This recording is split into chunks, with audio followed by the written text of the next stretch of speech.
Pagkatapos natin lumusong sa Puyao River, susubukan naman natin dito sa San Rafael West, Sabangan River, na kilala din bilang Hot and Cold River. At kung bakit, malalaman natin yan mamaya.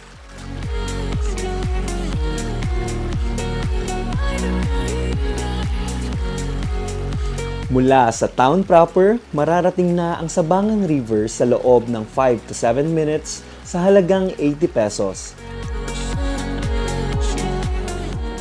Ito, dati na noon, bata pa kami, kilala na itong dinadayo ng mga taga-bayan. Galing sa kalsada, maglalakad ka papunta dito.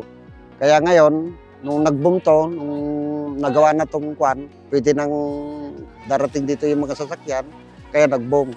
Kasi drop-by na lang. Itong paliguan, magandang tubig, malinis. At saka yung mayroon din isda, gusto nila yung isda dito, yung bunog at saka jumping salad, saka fresh yung tilapia, masarap, saka yung kangkong at saka gabi, yung daludal. Masaya, maganda, kaya ang effort ng Barangay Council, kaya nagtutulong-tulong kami na pagagandahin namin to.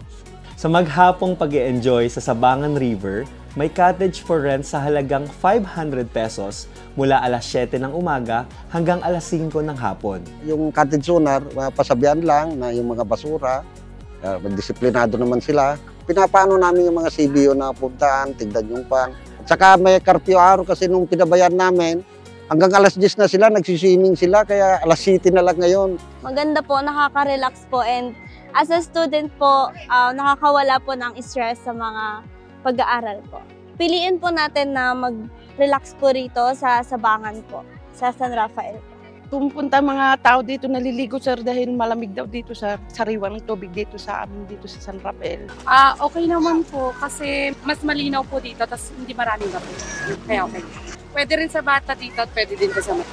I-recommend ko po ito kasi since mura po yung cottage, tapos po libre naman po yung pagligo dito. Wala ka nang babayaran. Entrance po. Alam niyo ba kung bakit din siya kilala bilang Hot and Cold River? Dahil si Sabangan River ay natural na bukal at katabi nito si Agno River. Sa umaga, si Sabangan River ay mainit at si Agno River naman ang malamig. Pero habang papahapon, nagpapalit sila ng temperatura. Si Sabangan River naman ang lumalamig at si Agno River naman ang umiinit. Dahil nagmi-meet halfway ang dalawang river na to dito sa San Rafael West. Alam niyo ba na ang San Rafael West ang isa sa major supplier ng bayan when it comes to different raw products tulad ng bunag, shrimps, tilapia, gabi at kangkong na dito mismo makukuha sa anumang oras.